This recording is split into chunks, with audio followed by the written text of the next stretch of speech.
ఇప్పుడు అప్డేట్ చేస్తున్నాను. అంటే అది రూపాలు వేరంతే. ఇప్పుడు నేను ఒక రాయిలో చూస్తే మీరు ఒక సిలువలో చూస్తారు. సిలువలో దేవుని మేము ఎన్నడూ చూడమండి. బాబోయ్ మీకు దండం పెడతా. మరి ఎక్కడ చూస్తారు అంజలి గారు? సిలువ దేనికి సాదృశ్యం అంటే త్యాగానికి సాదృశ్యం. సరే, మీరు ఎందులో డైరెక్ట్ చూస్తారు? ఎందులోని చూడమండి.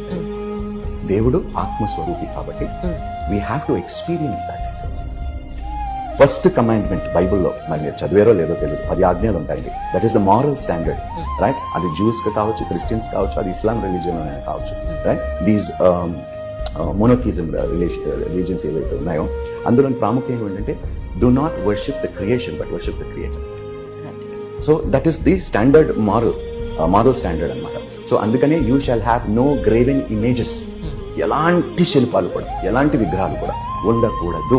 ఎందుకంటే దేవుణ్ణి చూసినది ఎవరు లేరు కాబట్టి. సో ఆయనకి ఒక రూపం ఇచ్చేసి ఆయన్ని పెట్టేసి మనకి ఇష్టం వచ్చినట్టుగా చేయకూడదు అనేది బైబుల్ చెప్తుంది.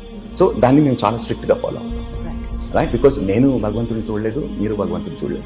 ఎవరో శిల్పీలు చెక్కినదే మీరు చూస్తున్నది, దాన్ని మీరు పూజిస్తున్నారు. నేను కూడా చూడలేదు, రైట్? యేసుక్రీస్తు నేను చూడలేదు. యేసుక్రీస్తు ఇలా ఉంటాడని ఎవరైనా ఫోటో చెప్పినా వాడికి దండం పెడతాను, right? I don't believe in that.